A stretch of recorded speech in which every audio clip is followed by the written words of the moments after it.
declare us live. Hope I timed that right, but if not, then you have to come in the middle. Awesemo.com, college football DFS picks and betting. We're going to get some bets in there. I got some hot takes today, as I always do. I guess it's week 8. Big Ten football is back. We may sneak in a little talk about them. I am Ben Rasa here with Matt Gajewski. I know you're excited, but you're not nearly as excited as I thought you would be, considering they didn't put the Big Ten on the slate. I know, man. It's really sad. There's a lot of great games today. You know, like Ohio State returns. So it's sad that we have to talk about games like Kansas State, or Clemson, especially, that has a 45-point spread. But we still have football, so I cannot complain. We're gonna, like I said, we're gonna sneak in some Big Ten talk at the end there. That's why we're starting a little early. But let's get to it. The DFS slate. The good news, Matt, is at least we're not playing teams that we haven't seen. There's 12 games, and we have seen these teams, so we have some information. Obviously, your article is posted and ready to go, your projections and everything. So let's jump into it. We'll start in the SEC. We've seen Auburn. They're 3.5-point favorite. They're going to Ole Miss. 72.5. That's certainly because of Ole Miss's defense. They can't stop anybody. We saw that against Alabama. So we can start with the Auburn side. One of the many questions I have for you today, and injuries to monitor, is Seth Williams. I guess you can start there, and then what do you make of a team obviously in a great situation? Yeah, Seth Williams hasn't really missed a ton of time this year. He's come out for a couple of series here and there. It's mostly just nagging injuries. He's banged up. I've seen some rumors floating around the internet that he might opt out. Again, this is similar to the DeMonte Coxey situation last week, which ended up being true, but nothing verified at this point. So we'll have to wait and see with Seth Williams. If he's active, he's like the best price-adjusted play on the entire slate. He's 4,900, and you mentioned this pitiful defense on the other side, Ole Miss. Like, Seth Williams is priced as the wide receiver 3 for Auburn. I think there's a very, very strong case that he's the wide receiver 1. I mean, there's no doubt. If we get confirmation that he's good to go, he's going to not pull a Coxey. It's a great place to start in any format. I assume, though, even though this is a great spot, you're not. Let's get Bo Nix out of the way. I know you're not a Bo Nix guy. We're not going to the Bo Nix train, are we? If there were ever a spot to target Bo Nix, it would be this one. I think Auburn has a little bit of intrigue outside of just the good matchup. Their play volumes jumped a lot, and we kind of expected this. They have a new offensive coordinator. In their first 2 games, they played Kentucky and Georgia, 2 teams that really want to run the ball. They depressed play volume for their opponents. In their 2 most recent games, they got up to 72 plays and 86 plays. So I do think we'll see Auburn play with a little more pace than they normally do. As far as Bo Nix goes, I don't know if there's a more, like, maybe Garantano for Tennessee, but a more disappointing quarterback in the SEC. He's averaging 36 pass attempts per game, only 217 yards. I mean, there's some dual threat ability there with Nix.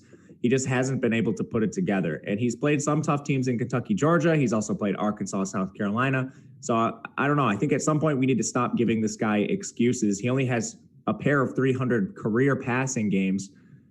I don't know. He's in a great spot as far as pricing goes. He's just difficult to trust.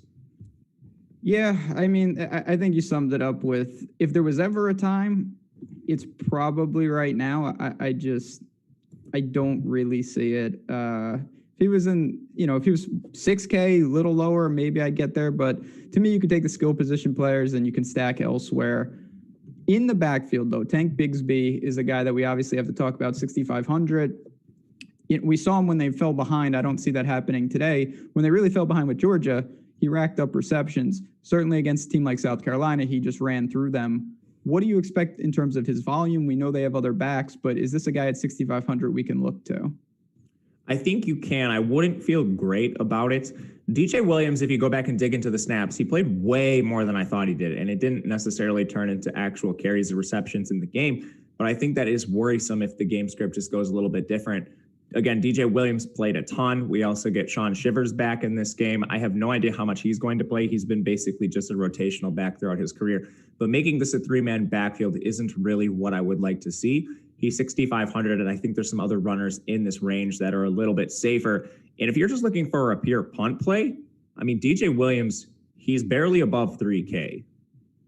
I mean, you could do, again, the game environment, they could rack up 7 touchdowns in this game, no problem. So maybe a lot to go around. I think for me, I'll probably stick pretty vanilla. Seth Williams, if he's good to go, Bigsby. I wouldn't fault anyone if they wanted to go to Schwartz. I don't really like Stove, to be honest.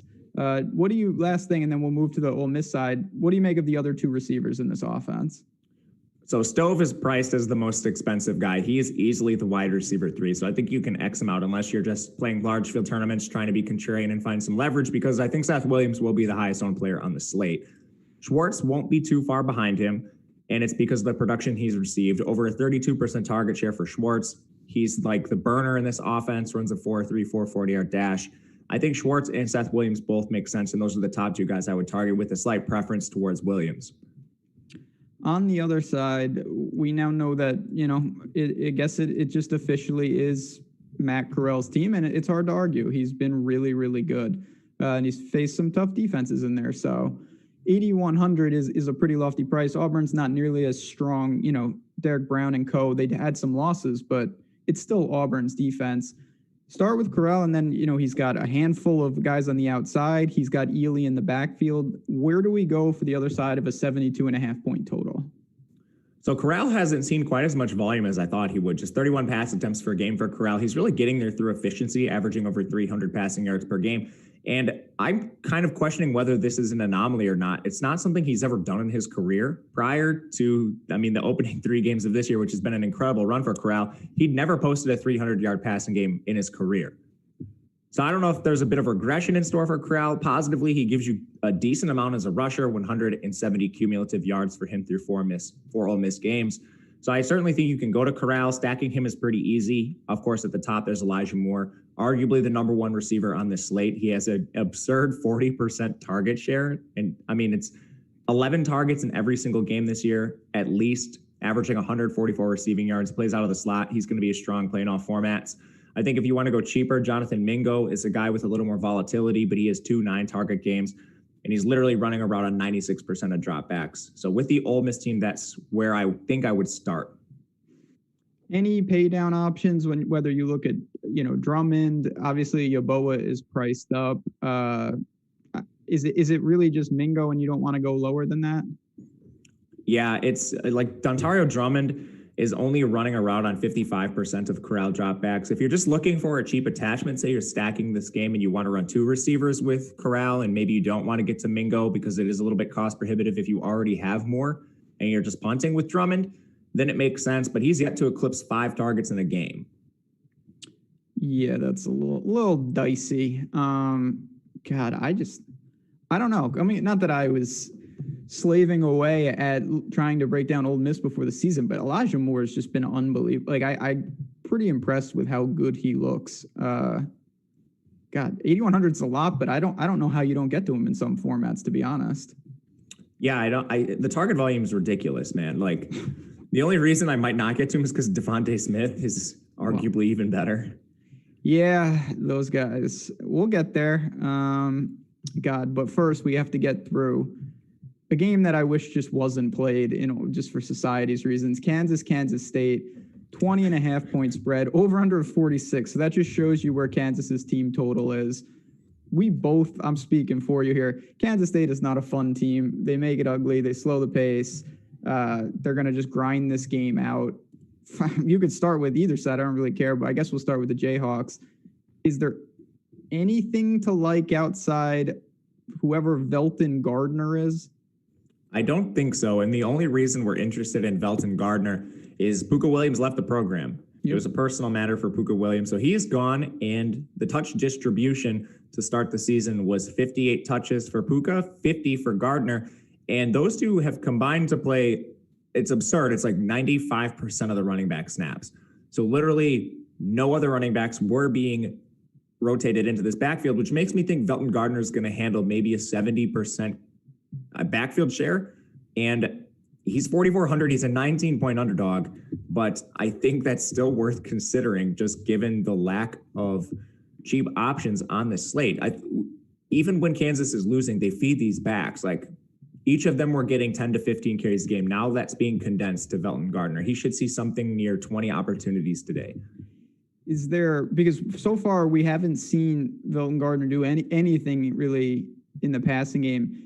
Is there another back that you think could rise up? I mean, there's no other back for Kansas that's above the min. So if you do think that it's still a 50-50 timeshare, you'd obviously maybe look for a guy. I'm with you. I don't think we'll see that. I think he will take the lion's share. But are you even considering a back that we haven't really seen so far this year? I'm not. If I had to take a guess, it would be Daniel Highshaw. He's really the only other back that's carried at any point. He has 8 carries this year. Otherwise, and no, I don't think any recruits are going to step up, anything like that. Otherwise, maybe they would have already played by now in some different game environments. I think it'll be Gardner handling about 70% of the backfield load here. Nothing in this passing game. Nothing in this passing game. It makes me sad that Andrew Parchment is not getting targeted. He's getting targeted a little bit, but it's not efficient. It's just bad. All right. Other side, a little better. Kansas State has a 33-point team total, but as we know, they're just not an explosive team.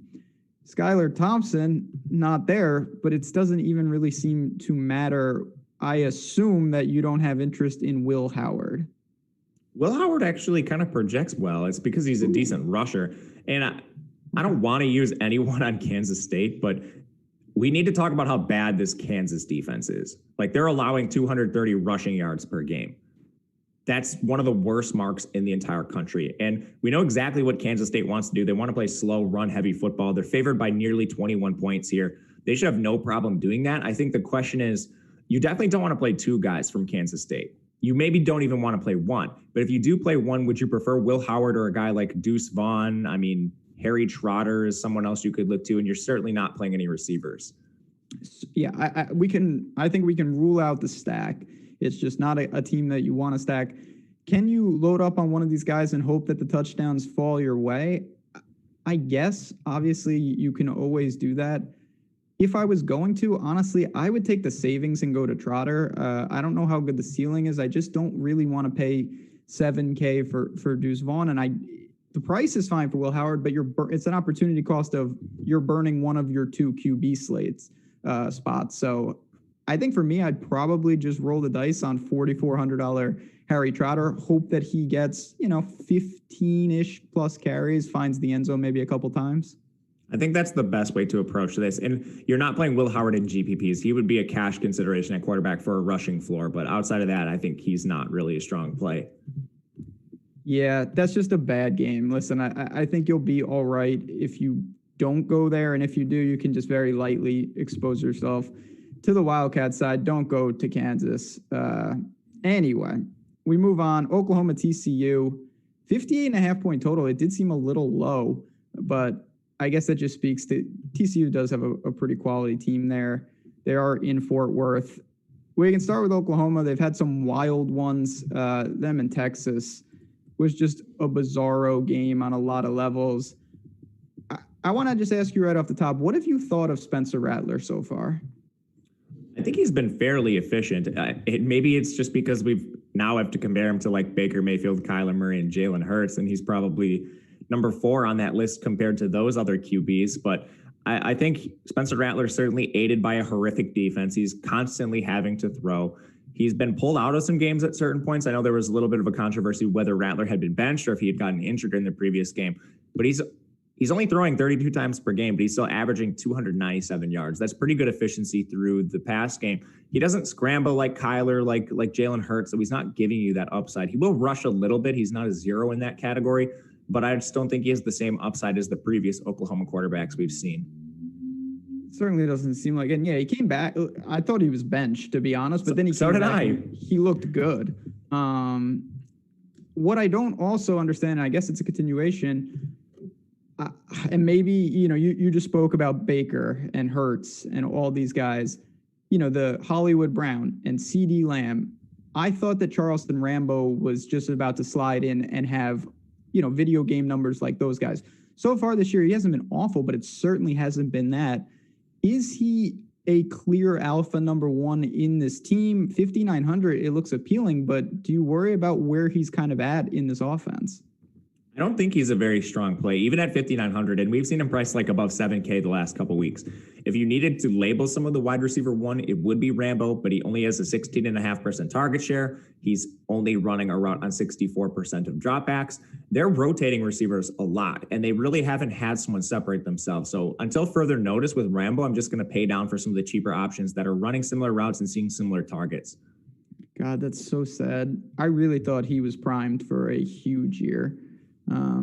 It's just not the case. There's too many mouths to feed. And then in the backfield, so now I believe, correct me, you would obviously know, McGowan seems to be good to go. As far as I know, I'm tentative to say he's good to go, and you know how college football is. The second we say that, there's Seth McGowan out in sweats on the sidelines. Correct. Well, if he is good to go, so what does that do to the backfield? Obviously, Pledger is a guy, 6,400. People will be looking at, can you still go there, or is this now a kind of a stay-away situation? I think when they have all of their backs healthy, which we haven't seen in a single game this year, it'll be a three-man timeshare, and it'll primarily be TJ Pledger and Seth McGowan. I think maybe even Seth McGowan would run a little bit above Pledger. Mark Major is probably just going to be a rotational back when he's healthy. Again, we haven't seen all three of them on the field at the same time. We also have Ramondre Stevenson serving a suspension for an unknown length of time, and he was easily their most explosive runner. I saw some speculation that he might suit up at some point. I don't know if it's going to be this game. I guess we would get that information before kickoff, but I think the backfield overall is a stay away spot because of how many backs they're going to utilize, similar to the wide receivers. Yeah, listen, they're going to put up some points. There's no doubt. There's just nobody that I feel like either it's a price issue or a volume issue. I'm not really there. And honestly, if we have not really talked about betting yet because I haven't had anything to say. I haven't pulled the trigger on TCU, but I do lean to their side in this game. And now we got to talk about our man, 68. This is part of the reason, too, just to jump back to Will Howard. Give me Max Duggan.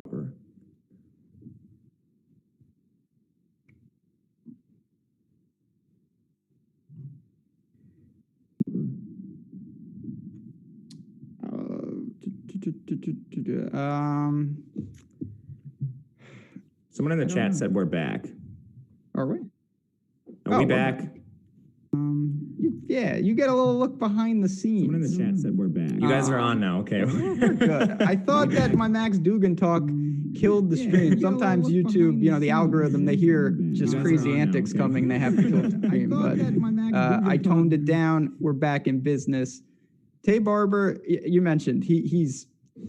I'm not saying he's Rieger, but he's in the ballpark right now.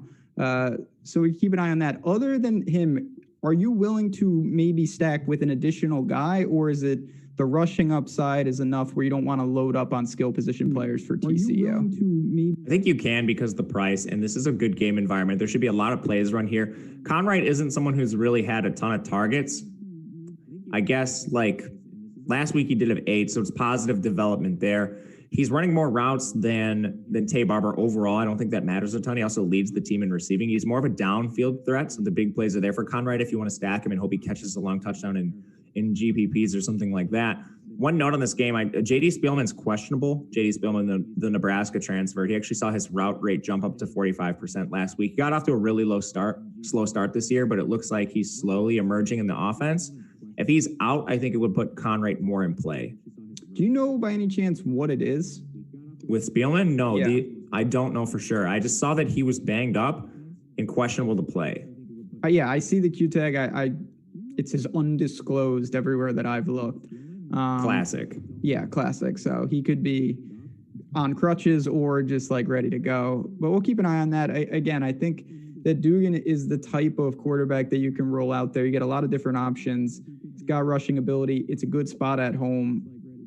If Kansas State can tear your defense apart, then everyone is in play. So that's just the rule, and Oklahoma has suffered that fate already this year. We'll keep it going. We got so last week I said at one point, Georgia Tech, they're not going to beat Clemson, but they should keep it close because Clemson never runs it up. Spoiler alert, that was incorrect. 73 points. I was really stunned. Now Clemson is 46.5-point favorite. That's ridiculous. I think we can make this pretty quick on the DFS side. You go to a team that's getting 46.5 points, anything from Syracuse. I don't think so. And we don't even know who's going to play QB. It looked like DeVito was really hurt last week. Obviously, DeVito didn't play, but he was like on a scooter and stuff. So I don't think we're going to see him. If we don't see, I mean, I don't even know how much of an upgrade DeVito is over Culpepper anyway, but they can't protect anybody, so it doesn't really matter. Agreed. You're right. It's a stay away spot. Yeah, it's just poor Taj Harris. So normally, like I said, I would be like, oh, it's a game with a 46.5 spread. But Clemson could be incredibly important. This is almost like when we see FCS schools. Listen, I want to dive into this. What do we do with a team like this? I mean, they're going to score a ton of touchdowns. Is it going to be like when they played the Citadel and Lawrence hits the bench after 10 passes? Or is it going to be like last week where he's throwing 5 touchdowns in the first half? And honestly, there's no way to know. I think with the Citadel, they could probably pretty confidently say, all right, our second and third team, maybe even just our like freshman recruits could beat the Citadel. Syracuse actually has like legitimate recruits. I don't know if they'll be out after 10 pass attempts. The problem with this Clemson team is, and we see it every week, it's like Clemson roulette. At the end of the first quarter, there's someone with 3 touches, 100 yards, and a score. You'll have no idea who it is, and they're likely not going to be in the game much longer after that. Like, for example, in this particular game, Clemson has a 55-point team total. When you run projections against this terrible Syracuse defense, they like even conservative projections. I was having a hard time even getting them below 500 total offensive yards. Like it's just 300-yard bonuses, 100-yard bonuses everywhere. And the problem with it is it's so volatile. Like we don't know who's going to get it before they get off the field. When we look to the receivers, like Amari Rodgers, he had the 162 yards last week, but he only ran a route on 42% of dropbacks. He didn't even play a full half. Frank Ladson, he was on even less. And it's the same thing for all of these receivers. And I don't know how you confidently target multiple receivers. I don't know how you confidently target one. I think you literally just have to, like, if you're running multiple lineups, play some of them all. When you say play some of them all, and I totally agree with that, would you be kind of scared, for lack of a better word, to actually stack Clemson just because someone's going to explode, but at the same time, usually that comes at a detriment of somebody else? Do you think it's viable to load up on Clemson, or it's just pick a couple different guys because one of them is going to have a monster game? I don't think you can play Lawrence and ETN because they're both cost prohibitive. But if you're stacking Trevor Lawrence, you can stack him with multiple pass catchers because they're not expensive. The most expensive pass catcher is Amari Rodgers, $6,800. Deservedly so, he is the number one receiver. But then behind him, we have Frank Ladson at $4.5K and Cornell Powell at $3.6. Cornell Powell is one of the most mispriced receivers on the entire slate. He's essentially the wide receiver 3 in the offense, and we haven't gotten to see a ton of him because Clemson's blowing out everyone they play. So his route rate is right around 50%, but he's still the wide receiver 3 in a Clemson offense. That's going to lead to big games on occasion, even when they're blowing teams out. So, if you do stack Rodgers and Cornell Powell, it's just a little bit more expensive than if you were to roster Devontae Smith and you're getting a piece of one of the most explosive offenses in college football. Yeah, I mean, I think you need to – we know Clemson's going to hang a bunch of points. Someone is probably going to get there. Who is very difficult, but I agree. I think you want to at least look to some of these guys. God, I know he's been hurt, but another guy that I thought was going to have a big year was Notre, and he has done not much. I know, man. I wish he was healthy too. Okay. Last question. It's really not pertinent to the slate, but I have to ask you this.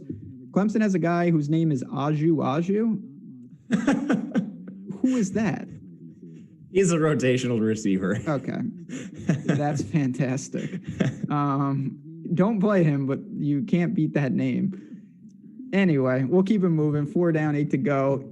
Oh, boy. Told you before the show, chat, and this is where a couple things. First, people sticking with us through the little hiccups. We appreciate it. I haven't asked for likes yet, and there's no better time before I give egregious Florida State takes. So do that. Make sure you subscribe to the channel as well. We have so much content. Press that subscribe button, hit the notification bell so you don't miss anything. I know Matt's doing a ton of shows during the week, whether it's season long. Obviously, NFL's running every day. We have you guys covered with a 4-hour show. We keep adding to that show tomorrow. It never stops. So a lot of big things. Florida State, they hit the road fresh off the big win. 5-point dogs against Louisville. These are 2 doormats of the ACC. I like Florida State in this game. I feel just so sick about it. I hate betting on them. All right. A, is that really bad? And B, what do you make of that big win at home against North Carolina? Is Jordan Travis someone we need to take a look at, considering he actually can move? Yeah, we do need to take a look at Jordan Travis. I would caution against loading up on Florida State. They had a lot of fluky plays go their way in that UNC game. A lot of special teams that went wrong for North Carolina. They actually defended Florida State fairly well. Travis also appeared to be banged up. There's no reports out describing the severity. It looks like Travis is going to go. If he's limited, I think that does significantly hurt Florida State because his main weapon is his legs. He has back-to-back rushing games of 96 yards, 107 yards. I've also seen the argument made, like, if Travis is active, he's going to be healthy enough to run. Otherwise, why would they play him? I don't know. Florida State makes weird decisions. But that's putting it nicely. In this game, it's a great matchup. Louisville allows over 170 rushing yards per game. And I do think Travis will have to throw a little bit just because of the game environment. They're projected to trail here. So at 5,500, I think he's one of the better cheap quarterback options on the slate as far as low-risk contest, cash game style plays. So I will say this. I watched that game. I'm not a doctor, but it looked like Travis hurt his hand or his arm, not anything with his leg. So I would hope that the running wouldn't be effective, maybe his throwing, but it looked like a left shoulder at one point. And that's what was causing him pain late in that game. He ultimately stayed in it, and UNC straight gave the game to them, let's be clear. At one point, I'm not even going to get into what I was seeing, but can you run Travis out there solo, or do you really think you need to look to someone? Obviously, Terry is hurt. Is there a pass catcher you think steps up, or are we running him possibly solo? I think you probably run him solo. I don't know who you feel confident will receive targets. No one received more than 4 last week. I mean, Ontario Wilson technically is the team's leading receiver without Terry, I suppose. Warren Thompson he tied for a team lead 4 targets as well last week. He's a little bit cheaper at 3,400. Cameron McDonald, the tight end, actually has run the most routes out of the group. So there's like a little nugget to like about each of them, but overall the environment isn't conducive to a lot of fantasy success. Yeah, I would run him out there solo. I don't feel comfortable with them. Before we move to Louisville, anything in the backfield, you've got Webb, you've got Corbin, but it's really tough to distinguish in my opinion. Yeah, and I think part of the problem is Travis siphons off a lot himself, and he's the leading rusher for the team. Yeah, and he can really move. He's explosive. It's a dysfunctional team on every level. The craziest 2020 has been a year of a lot of crazy things. Marvin Wilson staying is crazier than anything that we've seen this year, though. I don't care what anyone says. How he is still on that team and not on Sundays is truly wild. But yeah, Florida State is a team that I am cautiously backing today because of Travis. But on the other side, Louisville's got some playmakers of their own. It's been a rough year, but Cunningham has shown some abilities. Florida State is dysfunctional, as we talked about. 7,500 for Malik Cunningham. What do you think about that? I actually think Malik Cunningham is viable. I don't think he's a preferred option. Like, I would prefer just to go down to Dugan. But Malik Cunningham, if you just look at him historically, he lives off of efficiency. He has a career 9.4 yards per attempt average. I think a lot of that is because Tutu Atwell's so good. This year, he's down at 7.8 yards. I think that might be a little more representative of his actual talent. He's only averaging 29 pass attempts per game. That's generally not going to get you there unless you're crazy efficient like he has been. So if you expect any sort of regression, Cunningham, I think, is just a middling play at the quarterback position. He's also not running as much as we would like. And when he is running, he's like taking so many sacks that it mitigates some of the upside there. So I think he's in play. He's not my favorite, but I still think you can look to him in stacks. So naturally, I mean, you have to use, I feel like, I don't want to say have to, but if you play Cunningham and you're going to stack, it's got to be Atwell, and then it seems like Fitzpatrick is the next man up. Is there anyone outside that? Is it as simple as that? I think it is as simple as that. Marshawn Ford has gotten there off some positive touchdown variants. He's only running a route on 45% of dropbacks. I wouldn't look to him. I think Atwell's one of the better price-adjusted plays on the slate. And I can't imagine a scenario where Malik Cunningham has like an explosive GPP winning game and Atwell's not in the lineup. It would be almost impossible. Like, honestly, unless he does it on the ground, which would be a rarity in some circumstances. If he gets there with passing volume, Atwell's going to have a huge game. There's almost no way around that. if you wanted to go another direction and you think Louisville kind of just pounds them, could you just go to Hawkins in the backfield? This is actually one of my favorite directions to take. Hawkins is one of the few running backs like handling a majority of the backfield work. And Hassan Hall was out last week. Hassan Hall doesn't really mix in a ton, but they didn't rotate in anybody else. And they ran 45 plays last week against Notre Dame. That sounds really bad. It's just something that Notre Dame does. They limit their opponent's play volume. Louisville's typically much faster than that. And Hawkins got 15 of those plays all to himself, just pure carries. Took another 5 in the passing game through targets. So literally 20 of 45 offensive plays were funneled through Hawkins in one of the lowest volume output games for a Louisville team I think that we've ever seen. With Florida State on deck, allowing 225 rushing yards per game, I think Hawkins is a phenomenal play. I think this is a team, to me, you could take a piece, you either take Hawkins, you take Atwell. If you want to go to Travis on the other side, I don't mind getting some exposure to this game. How bad, on a scale of 1 to 10, how bad is it that I backed Florida State +5?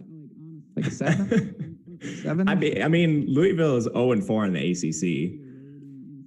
Yeah. I will say, Jacksonville State, maybe that little battle they had wasn't so bad. Jacksonville State getting a W last night. So, I don't know. It's not my favorite bet of the day, but I did bet Florida State already. So take that for what you will. All right. We go to the Carolinas, little rival reaction. NC State, 14.5-point dog against North Carolina, coming off that really bad loss that they should not have suffered to Florida State. 60-point total. Again, we've seen these teams a lot. We should be familiar with them, but Devin Leary broke a leg, and that is not good for him. So they turn back to Hockman. Let's start there. What do you make of NC State's offense, obviously, with the QB change? Hockman is a big downgrade, and I'm not even entirely sure Hockman plays an entire game if he continues to play poorly. They've already pulled the plug on him multiple times, and he's really shown nothing in the passing game. He's completing 59% of his passes, 6.9 yards per attempt. That's dreadful by college football standards. It's a fairly tough matchup against the UNC defense, which is much, much improved. And I don't think they were bad last year. They were just hurt. Hockman offers you nothing as a rusher, so he's just completely out of play for me. And unfortunately, it really affects all his pass catchers. They started to narrow the target distribution, but with how inefficient Hockman's been, I don't think you want to get to Emezi. You don't want to get to Carter unless you're just completely stacking the North Carolina side and you're looking for a run back. And I assume that you have even less interest in the backfield, which has been a mess even before this happened. Yeah, now they're huge underdogs. Tough spot. On the other side, again, I don't think that it's a bad loss. There's no doubt, but Howell did his part. They lost the game because he had literally 3 straight drops as they were moving to win that game. One of the surprising things this year for me is that Dynami, Brown, and Newsome have somewhat separated in salary and in really just stats right now. What do you make of North Carolina? Obviously, they've got the 2 guys in the backfield, but talk specifically about Brown and Newsome. Is that warranted, or are we going to see regression? I do think Brown is the better receiver. He racked up 1,000 yards on much less volume last year, partially because he's an outside receiver. He's used more downfield. But, Daz had 1,000 yards himself. He's primarily a slot guy. For whatever reason, he had 5 targets through their first 2 games. Despite running a route on nearly every single dropback, it's literally Dynami Brown, Daz Newsome on the field almost every single play when they're passing. But for whatever reason, Daz just wasn't getting the work. The 2 most recent games, Daz's target volume has jumped up to 7 targets in back-to-back performances. And the pricing on Draftkings is not adjusted for that. Now, Daz is probably the best just pure value wide receiver on the entire slate. I think the most popular roster construction today is going to be just because of how many expensive players we have. It's going to be Daz, it's going to be Seth Williams, and then mixing in your studs around that. So when you're navigating North Carolina, be especially cognizant of the ownership around Daz Newsome. It is going to be enormous. Do you like North Carolina as an actual stack, using Howell, using Newsome, throwing in either Brown with them, maybe a running back, doing something to leverage like that? Or is it more just take the value and move on? I do like running stacks with North Carolina because when they're in the right game script, they will run a lot of plays. They will go pass heavy. I'm not sure they will today just because of, they're very aware of the particular game scripts they're in. When they're running, they're just going to pound Javonte Williams. They're going to pound Michael Carter. when they're in competitive games, they'll throw a little bit more. And this game against a really injured NC State team without a quarterback sets up for the run. So I don't think I'm going to be stacking a ton of Howell. I think it's viable if you think NC State keeps it close. Fair enough. Yeah. I mean, I think that's reasonable. It hurts. It's amazing. Obviously, a QB going down is going to have a ripple effect. But to me, it extends all the way to the UNC side in this game. Like, Leary going down forces the whole narrative to change. And I wouldn't be surprised to see UNC kind of just firmly in control of this and gearing down at the end. And that hurts everybody. So keep that in mind. Here we go.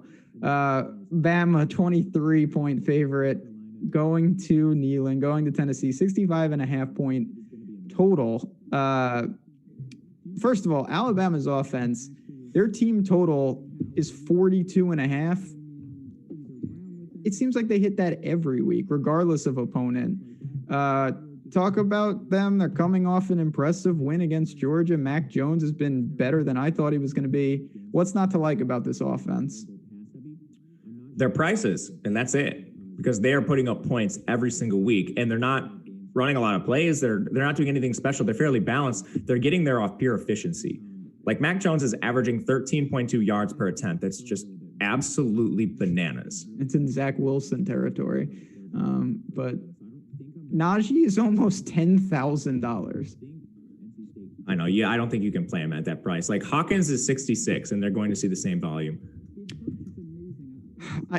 So there's always a balance. And you just talked about Newsome. This is just always where my mind goes. Obviously, you have to agree with that. But everybody is going to say that. Do you think it is possible that Najee is very lightly owned because it's so hard to get to him? I think so. But what are the chances he pays off that salary in like a GPP? He would need like 5 touchdowns. And I think so too. He can do it. Just to be clear, I know you're not saying this. Like, obviously he can do that. It's just most likely he won't have the opportunities. I think so too. And I mean, like, within the offense, we have Devontae Smith and Jalen Waddle at reasonable prices. So I would much rather just go to them. Do you have a preference there? I mean, it kind of has, it's not as bad as the Clemson situation, but it is a situation where someone on Bama is going to have a big game, but we don't know exactly who that will be. Yeah, so I think I still prefer Devontae Smith. I know Jalen Waddle's been like the most explosive player in college football, but Devontae Smith has a 40% target share. That's like in the same exact range as Elijah Moore for Ole Miss. Devontae Smith is averaging 121 receiving yards per game. He's just going to give you a little more stability than a guy like Jalen Waddle. And it's crazy to say because Jalen Waddle himself is averaging 140 receiving yards, but his target share is only about 25%. Ultimately, I don't really think you can go wrong with either Alabama receiver. They're going to get you there most weeks. But if I'm picking between them, it'll be Devonta Smith just narrowly. Yeah, I think that's it. It pains me to say that, but he's got, to me, Waddle is the more explosive, but he's also reliant on, like, he probably needs a 70-yard touchdown. And I know it sounds crazy. He'll probably have one. That's just what he does. Devonta Smith is just an absolute monster. And if he continues to see that target share, just going to be dominant. I do think that if you're building a lot of teams, that you should roll the dice on Najee Harris. I could see him being really low owned. Now, keep in mind, you are taking a guy who is overpriced, but the ownership could balance that out. His ceiling, you're going to need a top, few percent outcome to get there. But it could be a really interesting roster construction if he goes for 45 today, seeing that most people are just going to take the obvious savings. Anything else? Are you going to go to secondary plays, or is it just the studs? I think you need to take a look at John Mechie just as a cheaper attachment to this Alabama offense. And Ben, like, my goodness, this dude has 18 targets, 348 receiving yards. Yeah, that'll play. Like, how ridiculous is that? Not 18 catches, 18 targets. I mean, they're just, you mentioned, they're getting there on efficiency. Like, these drives are bananas. It's like, oh, all right, Waddle time, 60-yard touchdown. Mechie, every time they throw him the ball, something good happens. Obviously, Najee is just unbelievable. He's in the ETN category. So don't be afraid to go there. On the other side, I mean, this is not an invincible Bama defense by any stretch. But, man, Tennessee, I don't know what is going on there. Is there anything to like with a team that is obviously struggling? Man, I really don't think so. I wish Jarek Garantano should have been benched by now. They have a good recruit behind him in Bailey Harrison. He's a 4-star, the number 3 pro style in this. He's a freshman. So, I mean, maybe that's why they don't want to play him. But I think you know what Garantano is at this point. He's played enough to realize he's not it. They run a timeshare at running back, Eric Gray and Ty Chandler. If you had to pick one, it's probably Ty Chandler because they're seeing similar volume and he's $2K cheaper. Don't feel good about it, especially as huge underdogs against Bama. Josh Palmer's their leading receiver. He's 4.9K. I mean, at that price, in this environment, I'm just going to pay down for Daz or pay up for even like Mechie on the other side. Not relevant to the slate, but what you just mentioned, they have a new top-end recruit. Why is Brian Moore never really got a shot? He did, and then he got concussed a couple times. What exactly happened with him? Dude, I have no idea how this Tennessee team makes decisions. Okay, so they're on the Florida State It's clearly program. not rational. I don't like some of these college teams, man. Like, I don't even understand what the kids do sometimes. Like JD Spielman transferring to TCU, where he's not even really playing a full-time role. Like, I don't get a lot of the decision making in college football, but that's not here nor there. No, but yeah, I really thought that this would be his team. And Tennessee had some expectations. Obviously, it's not really happening right now. It's going to be bad today. I think you just look to the Bama side. Don't really think you get too sneaky. This is a game I don't feel great about, but I think could be an underrated one for the slate. And I'm talking about Baylor and Texas. Texas 11-point favorite, 61 total. Maybe it's just me. I feel like we don't know a ton about Baylor just yet. They have a 25.5 team total. We've got Brewer, got some weapons. Texas has certainly given up points. Do you like Baylor? Do you like Brewer? What do you make of this team? I think Baylor's going to be really sneaky today. Obviously, they have a completely new coaching staff, so we're still trying to really figure out who this Baylor team is. They've only played 2 games, some of that due to COVID. Now, if we look to their OC, Larry Fedora, he hasn't really coached a lot recently. He's a failed North Carolina signal caller. Worked for Texas as an analyst last year, but when he was last coaching this North Carolina team that he coached passed 53% of the time. That was 23rd in the country. They ran 75 plays. So it's a pass-heavy, fast team. We have Charlie Brewer at quarterback, who kind of looks washed, but at the same time, we've seen Charlie Brewer put up big games in some spots. And if this game environment is going to be a little more conducive to scoring, I'm certainly interested. And we look at Baylor overall. Their plays per game isn't really intriguing, but they've played Kansas and they've played West Virginia. And against Kansas, I don't think you really have to bring out all the bells and whistles to beat that team. So I'm kind of interested in Brewer just as a contrarian stacking quarterback. I think it's very, very interesting. The range of outcomes is enormous. I'm with you. There are times where I was like, wow, Charlie, this guy is very legitimate. And then there are other times I'm just like, wow, this is real bad. They should look for a change. One of the other problems, I assume if he's healthy, the guy you would look to would be RJ Sneed, but he's got the Q tag. I'm not sure exactly where he stands. What do you make of, will you roster him if we don't know? Do you go to Thornton? How do you pair up guys with Brewer?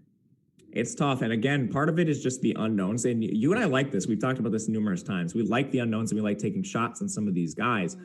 And, RJ Sneed has 8 targets in back-to-back games. He's not really a huge upside receiver. He has just 106 receiving yards in that span. I think I would rather take a shot on a guy like Tyquan Thornton, who saw his target count jump from 1 to 7, despite continuing to run around an 87+% of dropbacks for Baylor. He's also more of a downfield threat. You get a little bit of a price break by going down to him at 4,500.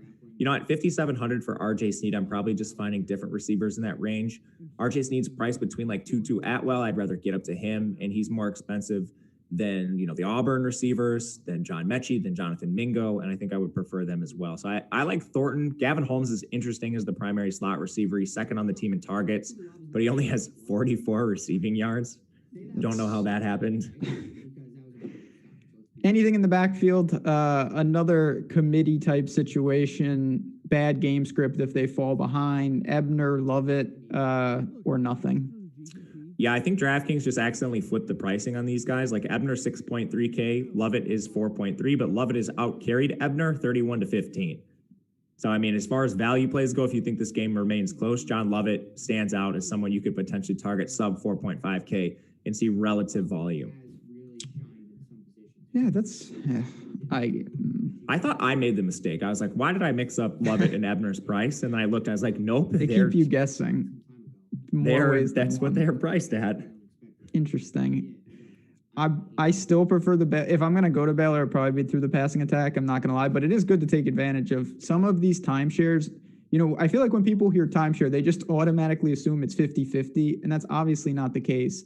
And sometimes the pricing isn't 50-50 in the sense one guy is skewed. So keep that in mind. On the other side, the most expensive player on the entire slate is the Texas quarterback, Sam Ehlinger.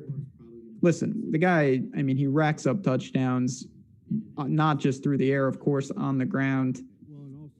Simple question. Can you pay $10K for him? I don't think so. If you're going to pay $10K for somebody, I guess it's probably Ehlinger, but would you rather pay 9.7 for Najee or 9.9 for Ehlinger?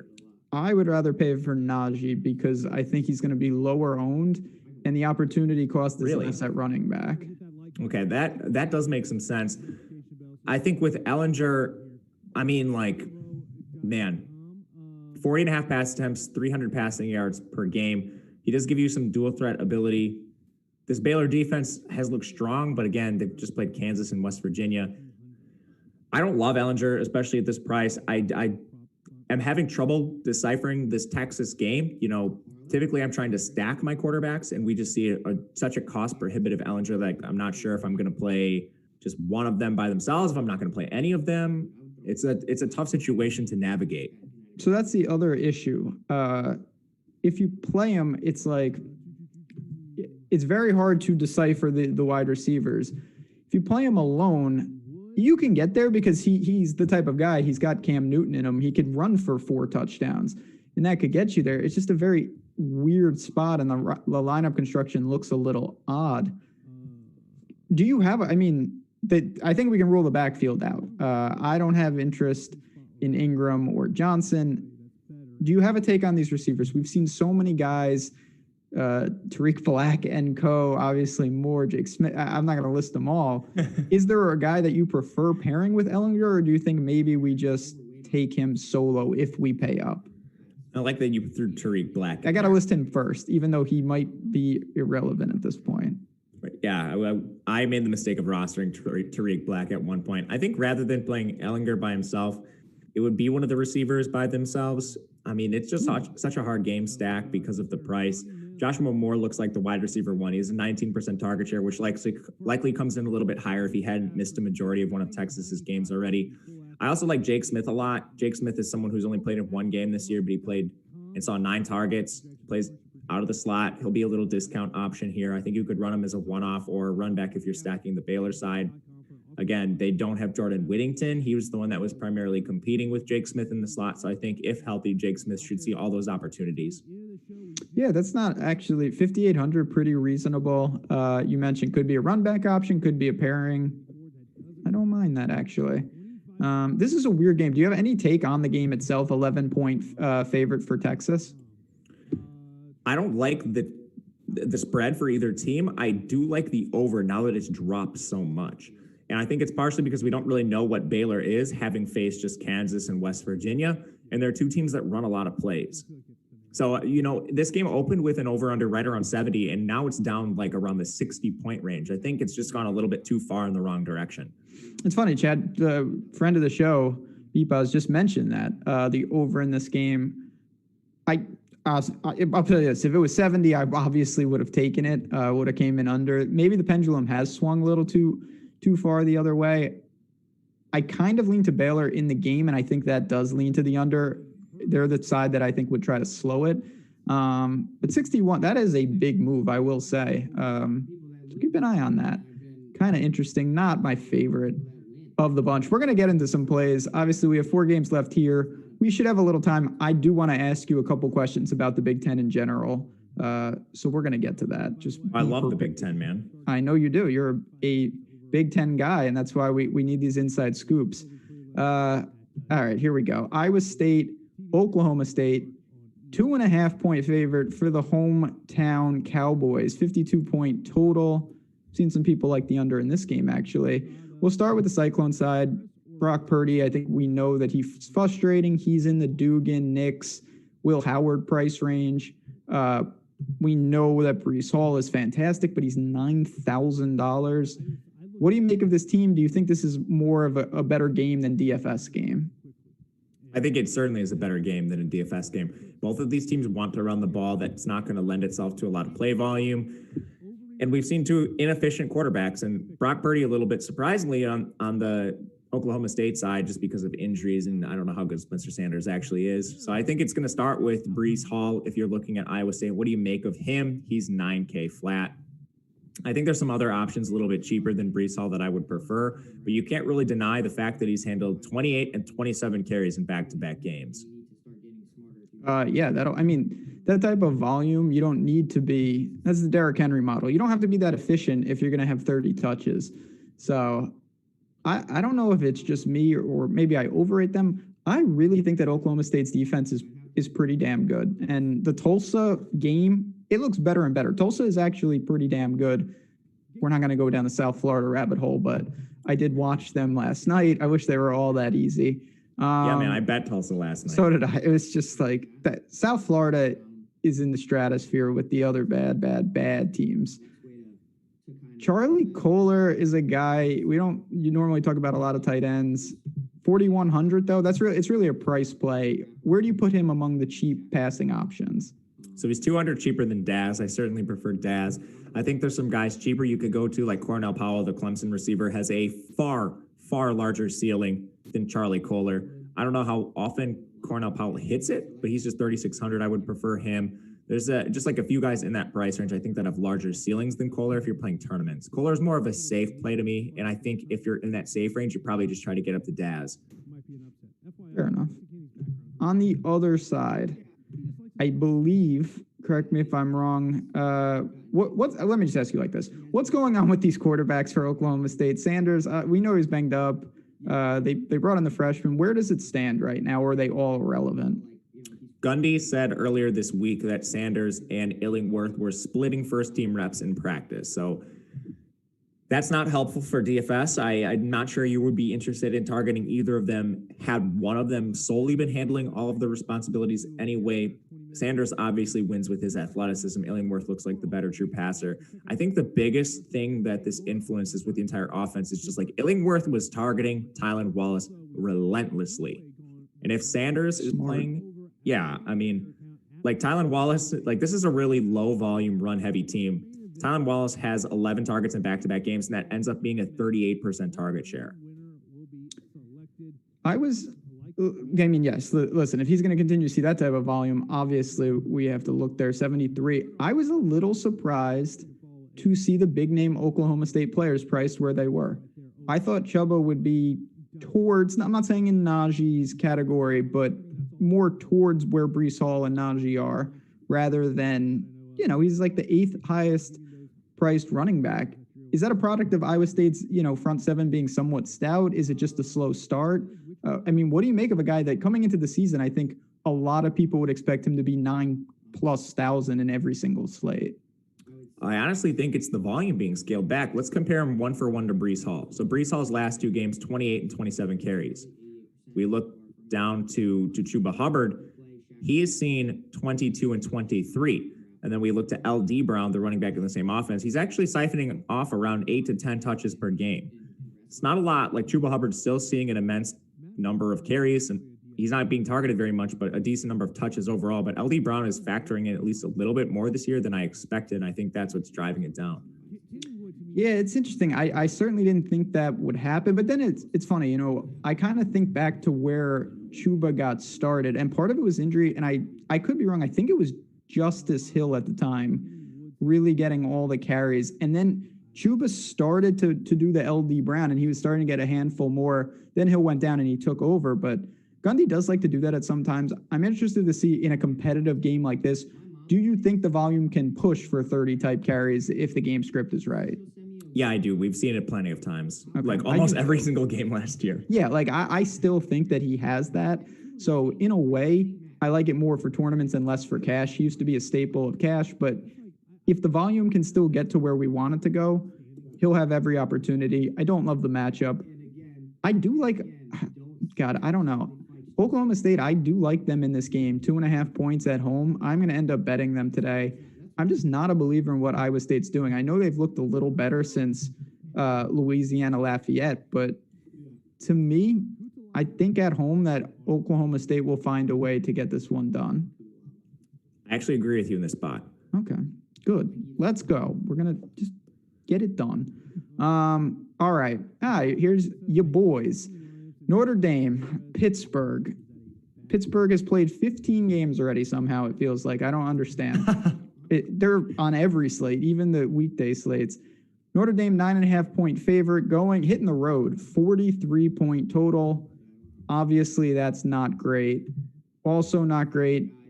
Kenny Pickett, once again, I believe is hurt. That could be a major loss, but we'll get there in a second. Let's start with Notre Dame.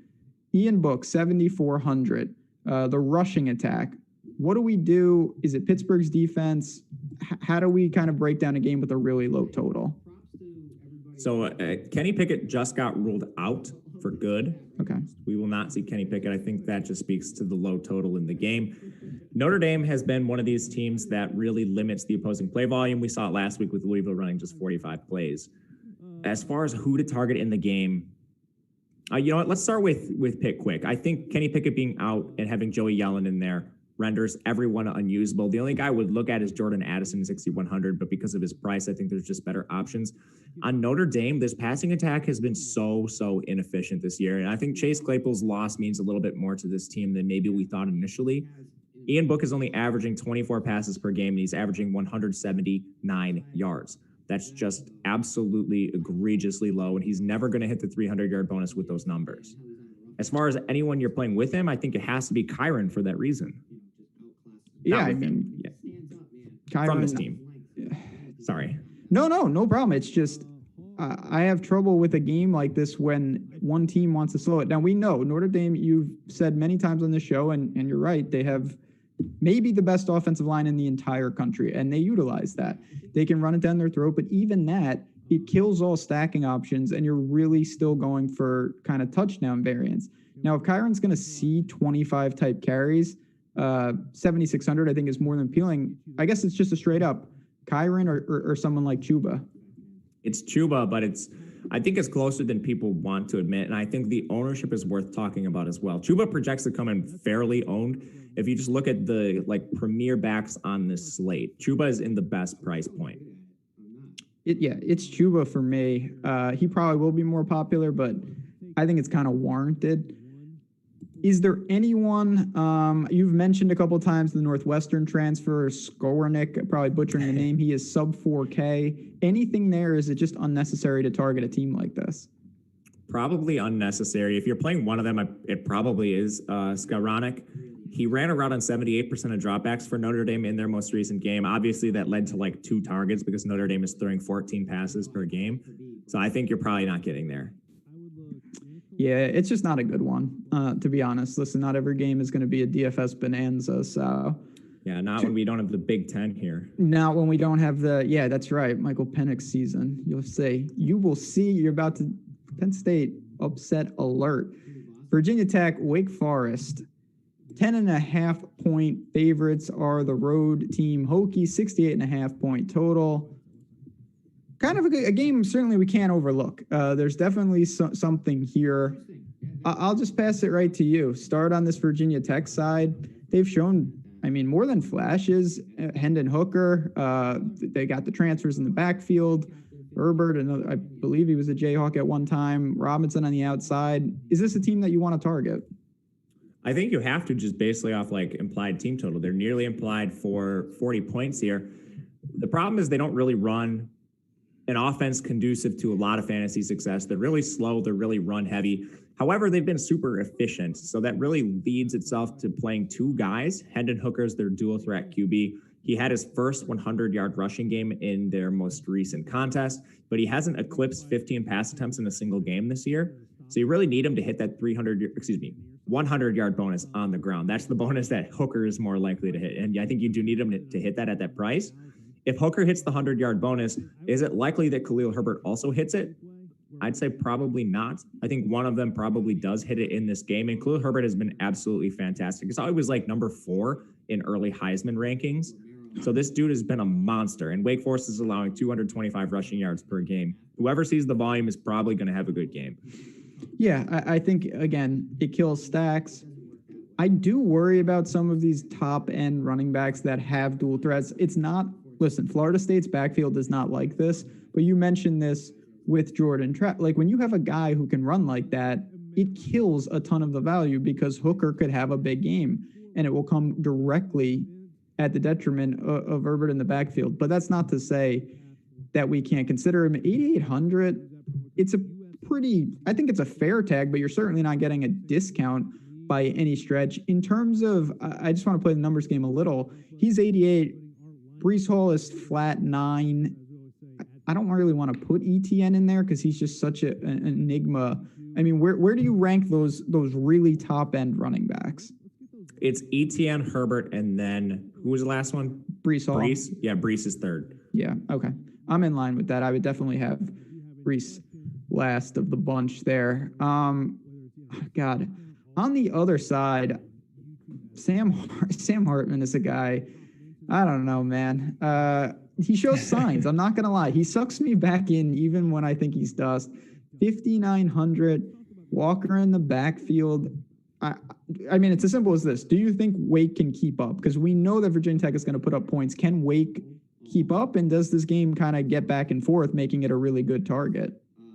Virginia Tech's defense has been bad this year. They've been allowing 280 pass yards per game. I think we can't overstate the fact that Virginia Tech dealt with a huge COVID outbreak, and they were without a ton of starters. And I can't remember what exact game it was, but I think that certainly influenced some of the production they've allowed. Sam Hartman, I mean, the offense for Wake Forest has been good for DFS for a while now. They run a lot of plays. They're fairly pass heavy.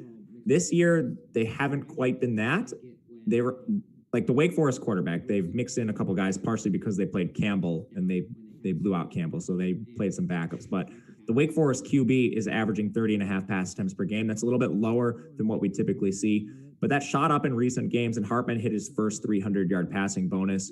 Virginia Tech, unfortunately, they really slow down their opponents because of how run-heavy they are. I think Hartman at his price, he's sub 6K, is an outside consideration in stacks of this game just because the total is very high, but I'm not sure how much of him I want to get because he's a 0 on the ground, play volume's probably going to be depressed, and then questionable talent. So talk to me about a guy. This is a guy that I've had my eye on. I do not think he will be popular, especially because we've already talked about on this slate Seth Williams, Newsome, other guys in the 4K range.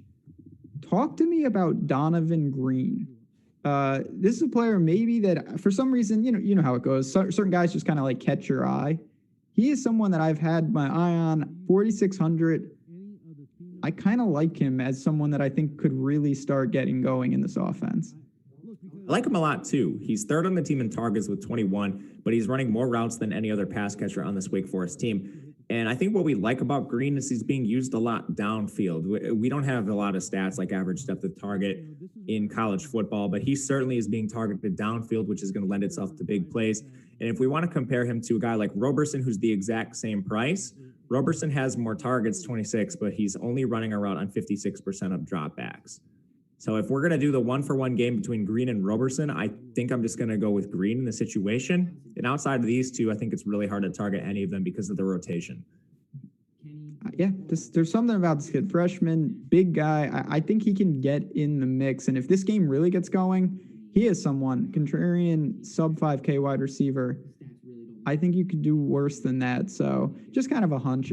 Wake is really, I think there's just more questions than answers. And as we talk about, that's a good thing because if it's easy to decipher, everyone's going to do it. If there's unknowns, you might be able to find something that other people have not. So, all right, one game left, and then we'll talk a little Big Ten football, and then we'll bounce on out of here. NFL show coming up next. They will have you covered, a final look. So many questions. We've got COVID situations, the Saints, everything you want. So make sure you stick around there. We got to talk about, how about them Wildcats? You see what happened last week? Swift justice.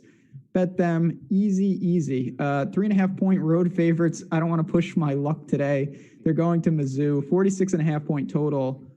We talk about it every week with them, Matt. It's not a great team because they run so much and they have a great defense. Terry Wilson ain't getting any 300-yard bonuses. That's not happening. But he is flat 6K. Can you just look to him as another mobile option?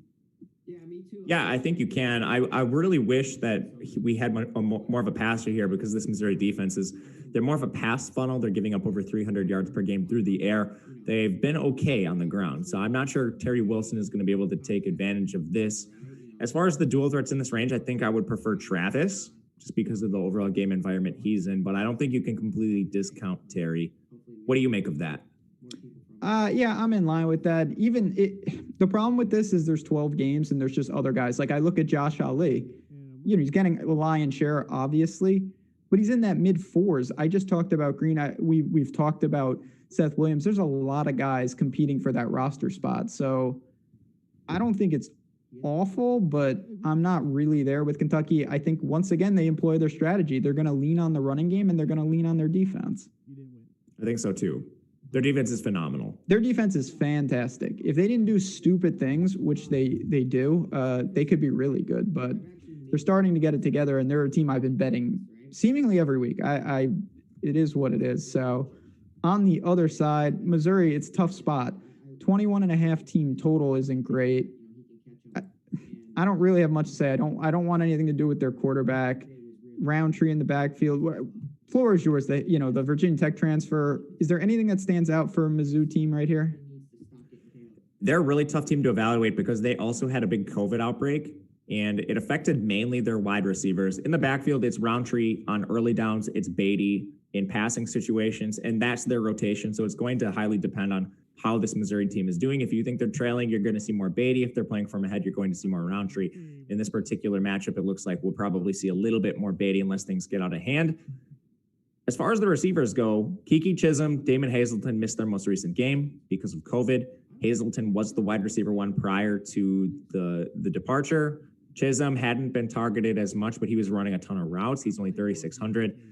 Ultimately, I don't think you're probably getting to either of them based on things you mentioned already, opportunity costs, other players that are on this slate. It's a poor game environment for Missouri overall.